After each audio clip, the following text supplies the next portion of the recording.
alguma coisa do EPOS e do ICAR também. O EPOS é um posicionamento da Sociedade de Rinologia Europeia e o ICAR americano.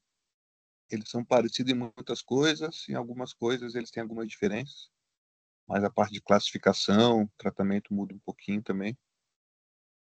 Principalmente o EPOS é usado aqui no Brasil, assim, como base. Então vale a pena conhecer, vale a pena saber, pelo menos ler o sumário dele. Tem uma versão resumida, tem versão traduzida também. É bem interessante. Então, qual é a definição de rinocinusite? Pelos três, né? Tem que ter 2 dos 4 sintomas cardinais. Isso a gente tem que saber de cor, né? Todo otorrino tem que saber isso. No EPOS, ele fala que pelo menos um dos sintomas tem que ser ou obstrução nasal ou secreção, né? Secreção podendo ser anterior e posterior.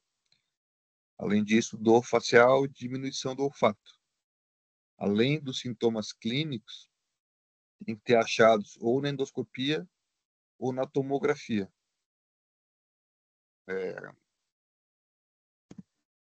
E na criança, como é difícil avaliar o olfato na criança, substitui o olfato por tosse. Então, lembrando lá os critérios de Land-Kennedy para endoscopia e o de Land-Mackay para a tomografia, né? Isso aí é pergunta clássica de prova de título. Eles adoram confundir a gente de dizer que Land-Mackay é de endoscopia e o Land-Kennedy tomografia. Para a prática do clínico geral e para estudos epidemiológicos, aí vale só os sintomas, não precisa entrar os outros dois. Mas para a gente, como otorrino, tem que pelo menos ver lá no meato médio, né, quando a gente for fazer lá a nasofibro, ou pólipos, ou uma secreção purulenta, ou pelo menos um edema de concha média. Então, esses são os sinais que a gente vai pensar em rinocinusite. A diferenciação de aguda e crônica é o fator temporal, né? 12 semanas. Mais de 12 semanas, crônica, menos aguda. Então, a rinocinusite aguda é o resfriado comum, é uma doença autolimitada, mas tem complicações. A gente tem que sempre tranquilizar os pais de dizer que crianças em idade escolar vão ter de 7 a 10 anos, 7 a 10 episódios por ano. Isso é comum, né? Isso é bem comum de chegar para a gente, pais super preocupados com isso. E o rinovírus e o influenza são os vírus mais comuns. A rinocinusite recorrente seria quando tem mais de 4 episódios de agudas por ano. Então, dentro das agudas, vai ter esse critério de agudo menos de 10 dias, e se for pós-viral, mais de 10 dias. O tratamento, a diferença é que com mais de 10 dias a gente vai adicionar o corticóide nasal, né? Então, mais de 10 dias não quer dizer que é bacteriana, a gente classifica como pós-viral. O tratamento vai ser lavagem nasal, sintomáticos, né? Um antihistamínico, se tiver rinite alérgica, corticóide oral, se dor facial. O pelargônio, ele é um fitoterápico, que é o caloba, o imunoflan. Ele tem evidência de diminuir o tempo de doença, tem evidência de diminuir a intensidade. Eles barram no preço, assim, né? Um valor um pouco caro, 80, 100 reais o tratamento de uma semana. Um comprimido a cada 8 horas por 7 dias, e para criança, 10 a 30 gotas, depende da idade, de 8 em 8 horas, 7 dias também. E o corticóide nasal que a gente vai usar na pós-viral e na bacteriana. Então, a bacteriana, ela é só 2% das pós-virais, né? Então, mais de 10 dias, nem sempre é bacteriano. Pelo contrário, a exceção é ser bacteriano. Bactérias mais comuns: o Streptococcus pneumoniae, Haemophilus influenza e a Moraxella catarrhalis. Então, como é que define bacteriana? 3 ou mais critérios. A dupla piora, que é o critério clássico, né? A pessoa está melhorando de um quadro de resfriado e piora de novo. E ela vem e ela fala isso para ti no consultório. Ela fala, eu estava melhorando, piorei, agora eu estou pior do que eu estava antes. Então, a dupla piora, a febre, A doença ser unilateral, tu vai fazer a naso e ver só de um lado que tem um edema de concha média ou uma secreção. Dor intensa e aumento do PCR-VHS.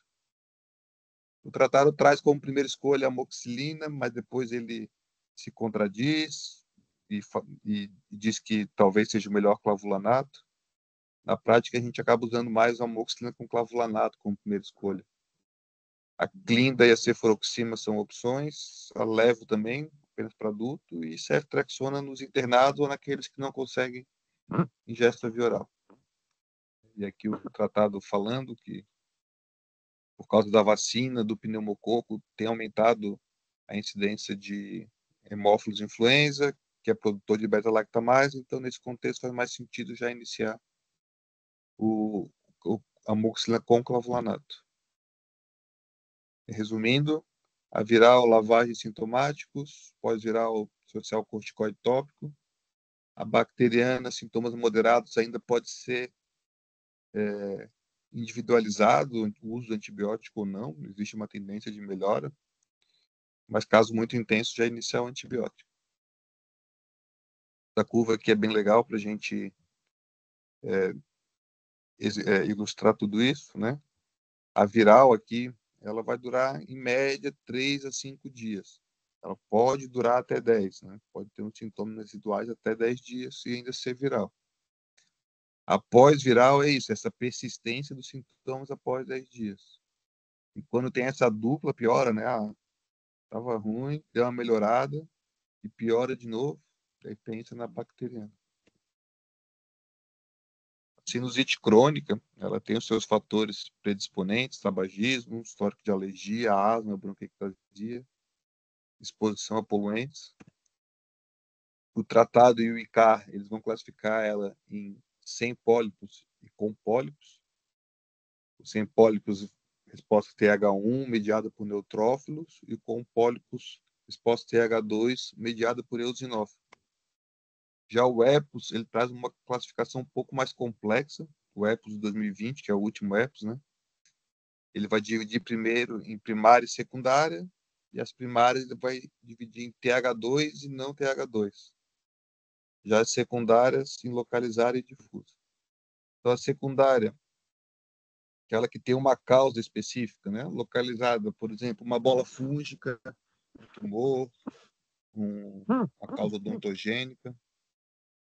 E as difusas, granulomatoses, fibrose cística, problemas de imunidade. Eu não vou entrar em detalhes nessa parte de fúngica nem de fibrose cística e granulomatose, que vocês vão ter aulas sobre isso específicas. E a primária, então, ele também vai dividir em localizada e difusa, em tipo 2 e não tipo 2. Né? Tipo 2 é essa mediada por eosinófilos. Né? Vai ter um aumento de GE, um aumento de eosinófilos séricos, um aumento de eosinófilos no anátomo patológico. Então, para a gente aqui, o que a gente vai falar mais seria as tipo 2, que ele chama de eosinofílica, a rinocinusite fúngica alérgica, e a doença atópica do compartimento central, e a não tipo 2, que seria pelo ICAR sem pólipos, seria mediada por neutrófilos.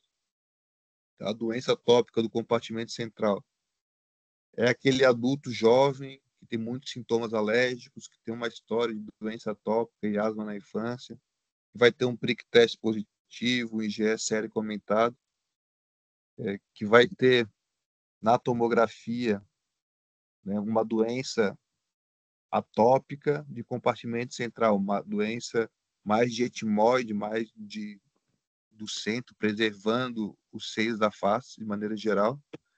Na endoscopia, a gente vai ver uma mucosa da concha média, aquela concha média bem polipóide. Aí, quando vai abrir os seios, vai ver que a mucosa do seio é normal. Esses pacientes, o foco é tratar a alergia, a cirurgia fica em segundo plano, né? Quando não melhora, com o tratamento tópico ou com uma imunoterapia. A crônica eosinofílica, aí já é pacientes um pouco mais adultos, que tem E a perda de olfato é bem marcante, essa perda de olfato melhora com corticoide, tem uma relação com o desenvolvimento tardio de asma, é aquele paciente que vai ter pólipos do meato médio, uma secreção espessa, os testes alérgicos costumam ser negativos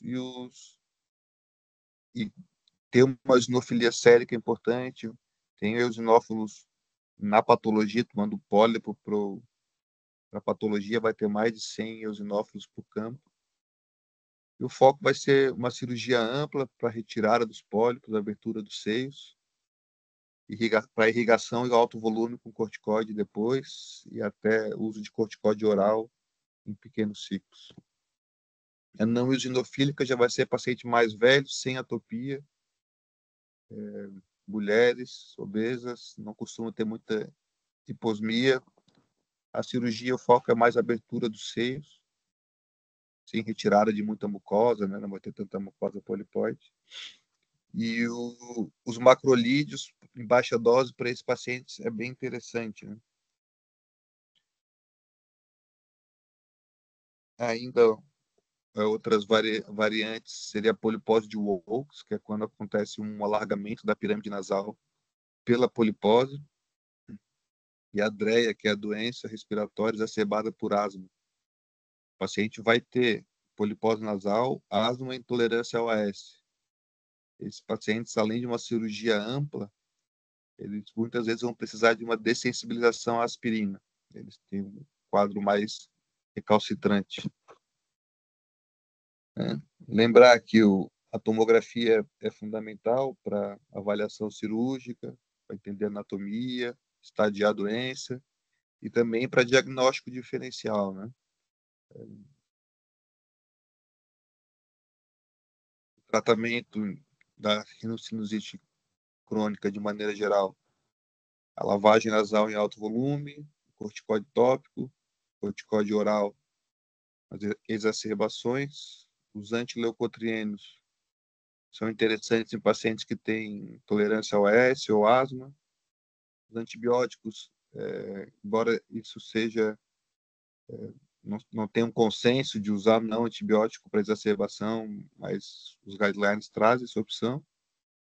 E o macrolídeo, né? Então, para esses pacientes que eles são não eosinofílicos, não TH2, IgE normal, não tem uma eosinofilia sérica, não tem tanta alergia, o uso macrolídeo tempo prolongado é bem interessante. A gente usa claritromicina na dose de 250 miligramas por dia por 3 meses. E após 3 meses, reavalia se tem uma melhora, pode ser mantido por mais tempo. Só lembrar que a claritromicina ela aumenta o intervalo QT, então um tempo mais prolongado assim é interessante um eletro antes de começar o tratamento.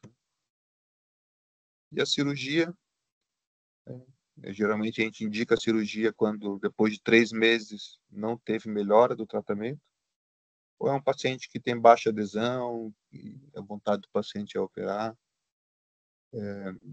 ou se já tem alguma complicação, como um abscesso de órbita, alguma coisa assim.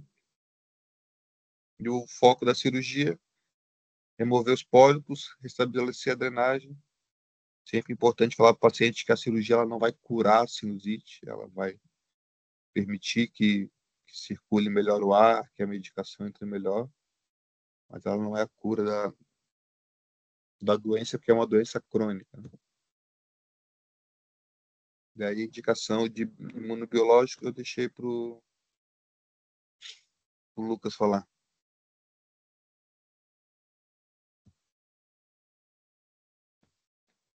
Vai lá, Lucas. Tá, eu vou compartilhar a tela aqui.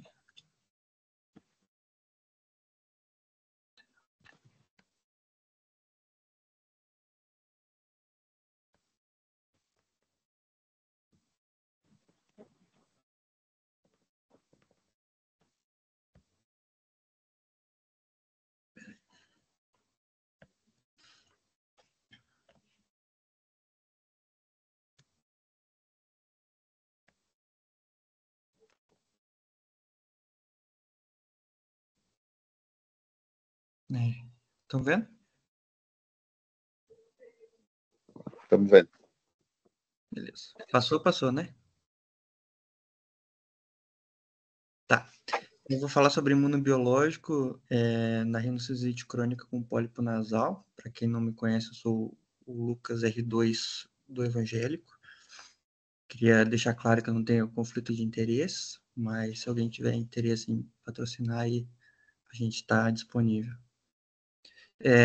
O artigo que foi passado para eu fazer a aula foi a diretriz para o uso de imunobiológico em rinocinusite crônica com pólipo nasal. Foi publicado em 2020. Foi uma publicação da Academia Brasileira de Rinologia e da Associação Brasileira de Otorrino. Que nem o Léo já falou ali, né? Não sabia que você já ia falar, mas na diretriz eles começam definindo um pouco, né, sobre o que é inflamação tipo 2, o que é rinocinusite crônica. Então, só relembrando que rinocinusite crônica primária, ela é subdividida em localizada e difusa, e o endótipo dominante da inflamação do tipo 2 e não tipo 2, né? O principal enfoque do artigo, da diretriz, vai ser nas rinocinusites com inflamação do tipo 2, porque são as que têm aplicabilidade clínica para o uso de imunobiológico. Então, seria a rinocinusite fúngica alérgica, a com pólipo nasal ou eosinofílica, e a doença atópica do compartimento central. Daí, a rinocinusite crônica secundária, também dividida em localizada e difusa, né? E o enfoque da diretriz foi na granulomatose com poliangeite e a granulomatose eosinofílica com poliangeite, que também são as únicas que têm aplicabilidade para uso imunobiológico. Então, na diretriz ele começa explicando um pouco do que é a inflamação do tipo 2, né? Que é uma defesa contra parasita e resposta a diversos alérgenos. Ela tem participação de linfócitos TH2, linfócito B, plasmócito produtor de IgE, os eosinófilos, que são os principais marcadores celulares para inflamação do tipo 2, basófilos e mastócitos, e vai ter a ação a participação de algumas citocinas, né? Então, citocinas produzidas pelos linfócitos e pelas células linfóides inatas, tipo 2, que é esse ILC2, que são as interleucina 4, 5, 9 e 13, e as citocinas produzidas pelo próprio epitélio, que é a linfopoetina do estroma tímico, a interleucina 25 e a interleucina 33. Então, a célula TH2 e a ILC2 são as principais células ali na inflamação do tipo 2. Né? Então, a célula TH2 é responsável pela via lenta, entre aspas, aí, porque ela depende da ação do IgE antes para a ativação dela, né? Ela depende da exposição do antígeno, então ela demora um pouco para ser efetiva. A célula TH2 ela vai ter liberação da interleucina 4, 5, 9, 13, e a ILC2 é uma via mais rápida, porque ela já vem direto da interleucina produzida pelo epitélio, então ela já começa a ter a ação mais rápida, ela não precisa da ligação do IgE, o antígeno, para daí começar toda a cascata inflamatória. A LC2, então, produz interleucina 5, 9 e 13. Aqui tem um esquema meio geral de como que funciona a inflamação do tipo 2. Não sei se vocês estão vendo o mouse aqui, mas então, ali no alérgeno, né? Então, entra o alérgeno, o antígeno, a célula dendrítica vai captar esse antígeno, vai se ligar, vai captar o antígeno e vai apresentar para o linfócito T. O linfócito T, sob a ação da interleucina 4, vai se diferenciar em linfócito TH2, e sob a ação da interleucina 4 e interleucina 13, vai estimular o linfócito B em se diferenciar em plasmócito produtor de IgE.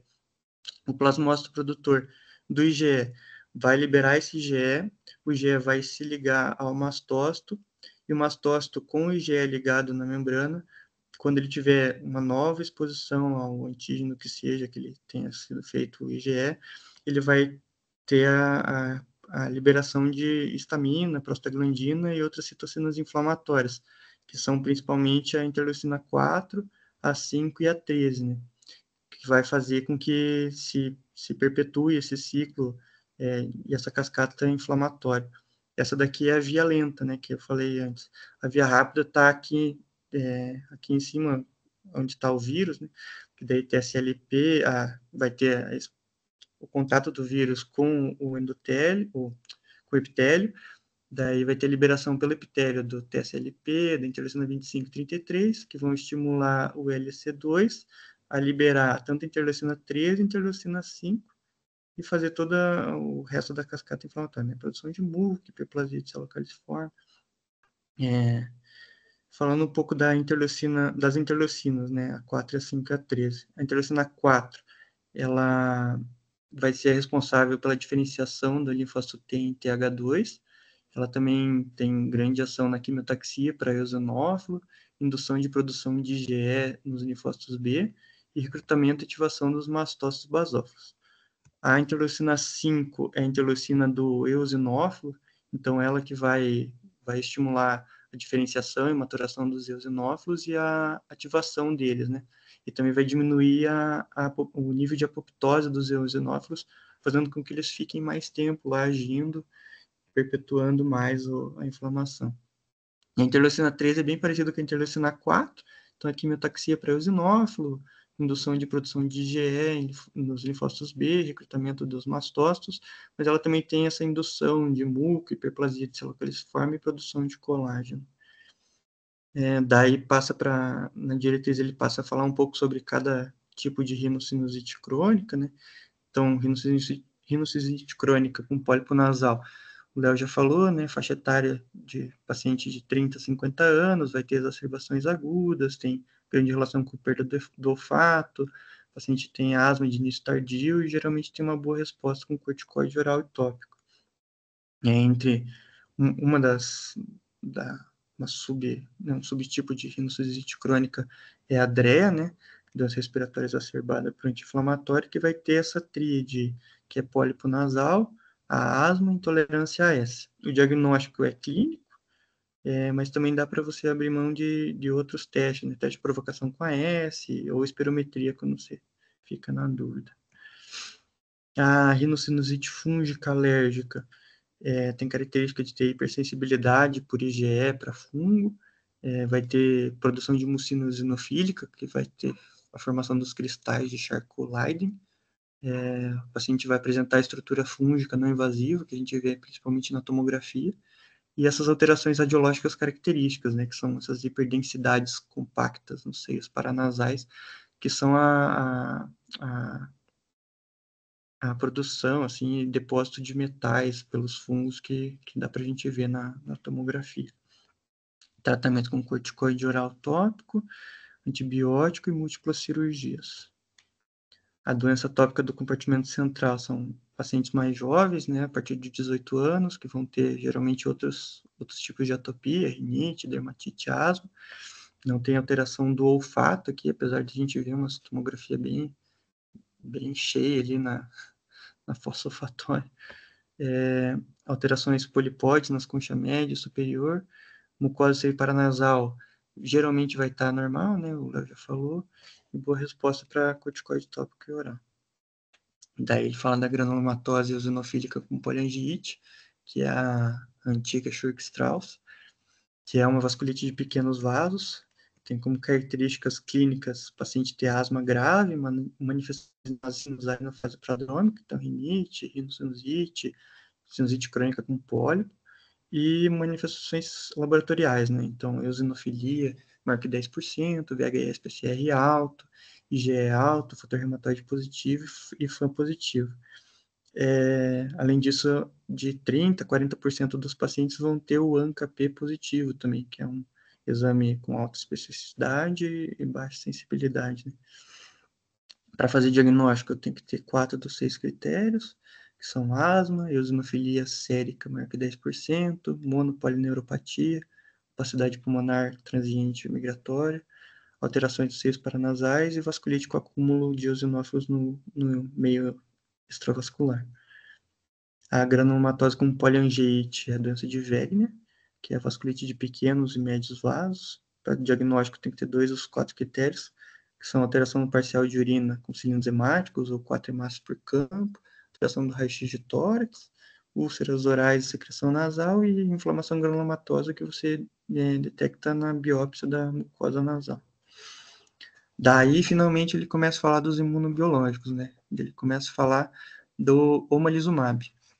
Omalizumab, o anticorpo monoclonal anti-IgE, que vai fazer a redução da atividade dos mastócitos e basófilos, né? Então, lembrando que IgE tem que se ligar ao mastócito, para daí ele começar a ter a liberação da histamina, da prostaglandina, das outras citocinas. É uma droga já aprovada pela Anvisa para o tratamento de rinocinusite crônica com pólipo, mas é uma droga que tem poucos estudos e ainda não foi muito bem avaliada essa relação custo-efetividade. Daí está aqui de novo o esquema, né, mostrando o omalizumab agindo ali no IgE circulante, impedindo que o IgE se ligue ao mastócito. Daí aqui são alguns estudos que eles mostraram na diretriz sobre o efeito do omalizumab, que mostra, né, que teve uma melhora significante nos grupos que usaram omalizumab, tanto na resposta clínica quanto endoscópica, mas são estudos assim com poucos pacientes, né, e poucos estudos. Então ainda tem essa necessidade de mais estudos para aumentar esse N. As indicações do omalizumab são asma alérgica persistente, moderada a grave, para pacientes maiores de 6 anos, urticária crônica espontânea e refratária a antihistamínico H1, maiores de 12 anos, a rinocinusite crônica com pólipo nasal refratária a corticoide, para maiores de 18 anos, e tem estudos já sendo feitos para DREA e para granulomatose eosinofílica com poliangiite, mas ainda não tem uma indicação formal para essas duas. Na posologia, geralmente é uma dose subcutânea a cada 2 a 4 semanas. Essa dose ela é calculada baseada no nível sérico basal de IgE. Daí tem uma tabelinha, na própria bula do omalizumab tem uma tabelinha falando isso daí. Varia de 1 a 4 seringas por dose. E cada dose é de 3 mil a 4 mil reais, cada seringa. Né? Daí, para administração, tem que ser em uma clínica especializada. Tem um risco de 0,2% de anafilaxia, mas por causa disso tem que ser numa clínica. Tem chance de fazer uma vasculite eosinofílica semelhante a Churg-Strauss, e tem um risco teórico do paciente desenvolver herpes zoster e infecções eumínticas, então tem que estar sempre de olho nisso daí para um diagnóstico precoce. Daí os anti-interleucina 5, pelo que entendi, são os que menos têm estudos, assim, que são mepolizumab, reslizumab e o benralizumab. Eles também apresentam nesses poucos estudos, tem alívio do sintoma nasal, redução de pólipo, melhora do olfato e até redução da necessidade de cirurgia. Mas a indicação atualmente para ele é só de asma grave eosinofílica e na granulomatose eosinofílica com poliangiite recidivante, né, ou refratária. Posologia eu deixei do mepolizumab, que é de 100 mg por mês. Cada 100 mg varia perto de 10 mil reais, de 10 a 11 mil reais. Daí aqui de novo o esqueminha, né, do mepolizumab e reslizumab, agindo na interleucina 5, deve agir principalmente no eosinófilo lá, né? Então diminui quimiotaxia, diminui diferenciação, maturação de eosinófilo. Daí aqui são os dois estudos que eles trazem do anti-interleucina 5, do mepolizumab, especialmente, na granulomatose eosinofílica com poliangiite. Daí mostra que teve uma remissão maior nos pacientes que usaram o mepolizumab, diminuiu também o nível de recorrência da doença e diminuiu a dosagem necessária de corticoide para a melhora dos sintomas, assim. Mas também, né, poucos estudos para a gente determinar isso daí. Daí, acho que por fim, o dupilumab, que é o que aparece, que é um anti-interleucina 4 e interleucina 13, que foi aprovado pela Anvisa, categoria B, em gestante, e tem esse bônus que pode ser administrado em domicílio, né? Fica mais fácil para o paciente. de indicações que a gente tem para paciente com asma grave maior do que 12 anos, dermatite atópica maior que 18 anos, e rinocinusite crônica com pólipo nasal maior de 18 anos. Esse foi o primeiro imunobiológico com indicação específica para rinocinusite crônica com pólipo nasal. E como todos os outros imunobiológicos, o paciente tem que ter tido falha de tratamento prévio, né? E, ou ser intolerante, ou teve alguma contraindicação, uso do corticoide ou contraindicação à cirurgia, né? E além disso, também tem estudos sendo feitos para o DREA, né? Para indicação para DREA também. Posologia é de 300 miligramas a cada 2 semanas, e cada dose de 300 miligramas sai perto de R$11.000. Aqui de novo o esquema mostrando o dupilumab agindo em várias frentes aí da cascata inflamatória. Então, impedindo aqui a diferenciação do linfócito T em TH2, o sinal do TH2 para o linfócito B, para ele se diferenciar em plasmócito, e também impedindo a interleucina 13, né, com todas a cascata seguinte da interleucina 13. Daí tem os futuros imunobiológicos que ainda estão em estudo, né, não tem nenhuma aplicabilidade clínica por enquanto, que são os anti-interleucinas do epitélio. Então, anti-interleucina 33 e anti-TSLP. Mas, que nem eu já falei, né, ainda está em estudos, daí não tem aplicabilidade. Por fim, ele traz alguns critérios para indicação do imunobiológico e para manutenção do imunobiológico. Então, para você indicar o imunobiológico, você tem que saber que o paciente tem uma inflamação do tipo 2 e que ele tem uma doença grave que está refratária ao tratamento, né? Então, essa tabela para você ver que o paciente tem uma inflamação do tipo 2. Então, ele tem que ter pelo menos 3 critérios dessa primeira parte da tabela. Então, uma idade de início dos sintomas de 30 a 50 anos, melhora do olfato com corticoide oral, asma na idade adulta, iniciada na idade adulta, presença de intolerância a AS ou anti-inflamatório, e pólipos nasais e aquele muco espesso, né? Preferencialmente, você confirmar pela endoscopia nasal. E pelo menos um biomarcador abaixo, que daí seria a eosinofilia tecidual, né, de 10 células por campo, quando você faz a biópsia da mucosa nasal, ou a eosinofilia sérica de 250 células, pelo menos, ou IgA sérico total de pelo menos 100. Daí para você ver que o paciente tem uma rinocinusite crônica grave, ele tem que ter obrigatoriamente persistência de sintomas com tratamento clínico e cirúrgico otimizado, e associado a 3 dos critérios clínicos e um dos outros critérios ali embaixo. Então, 3 critérios clínicos. Uma congestão nasal moderada grave, que você vê na escala visual analógica de pelo menos 5, hiposmia grave ou anosmia aferida pelos testes validados no Brasil, então não é só o paciente falar que tem hiposmia ou que não sentia, você tem que fazer aqueles testes, né, que é o teste de Connecticut e o UPSIT, eu acho que é. Então tem que ser testes objetivos, né. O SNOT 22 tem que ser maior do que 35, asma não controlada, 2 cursos de corticoide oral em 1 ano, ou o paciente já fez uma cirurgia endoscópica nasal.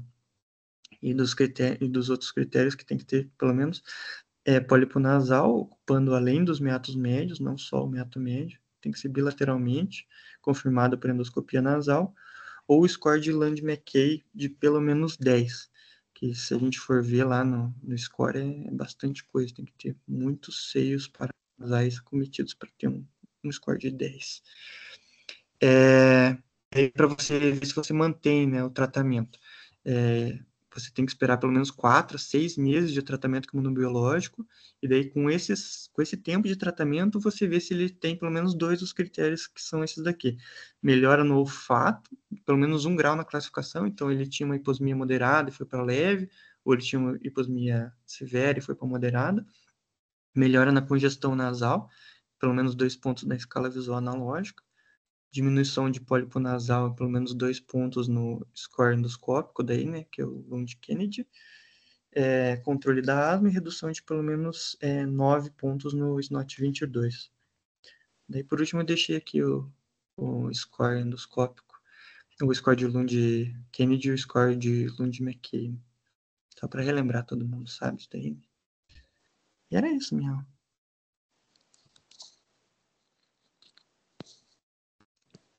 Valeu.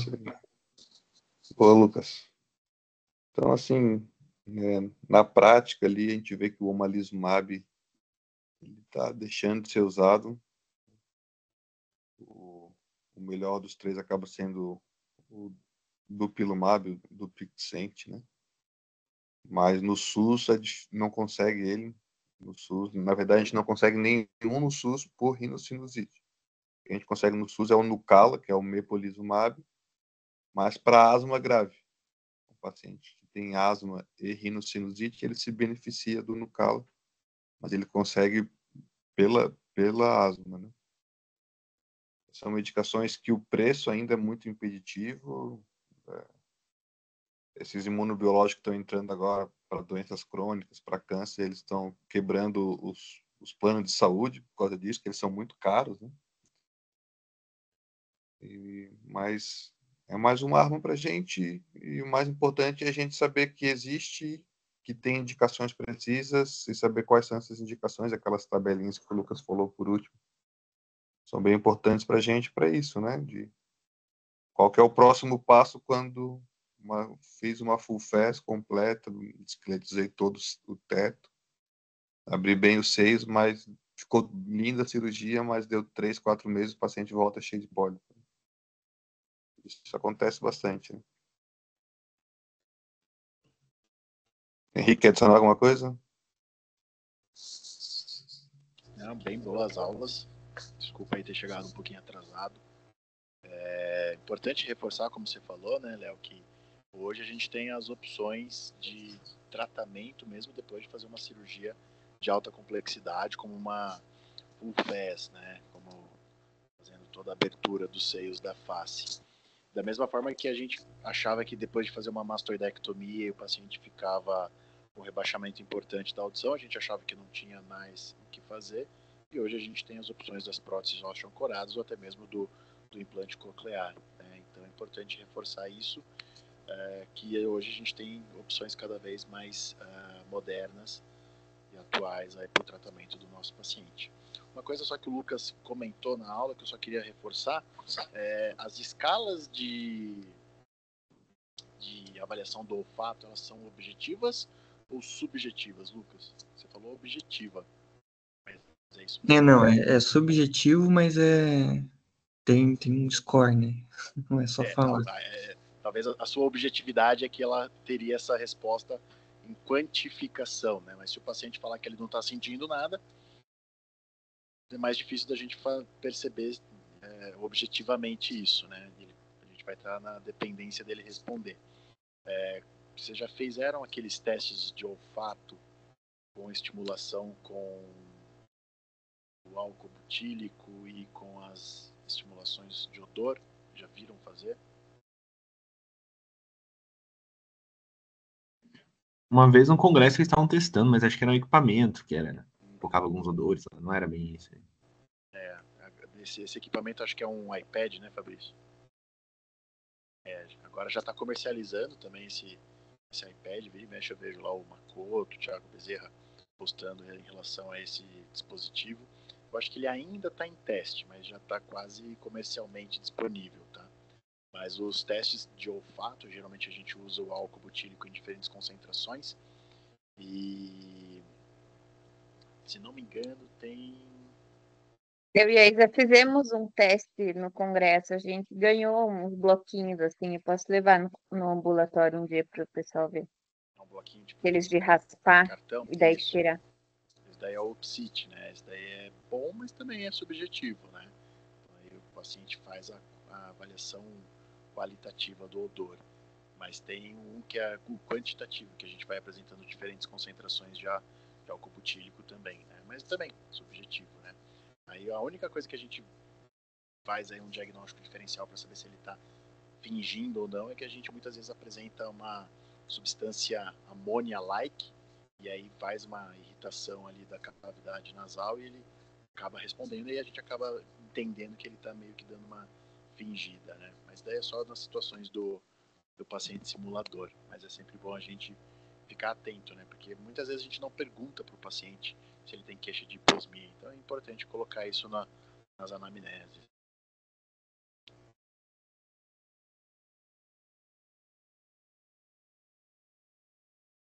Quando que a gente pode marcar uma aula ao vivo esse mês, hein? Loco. Aproveitar que vocês estão aqui.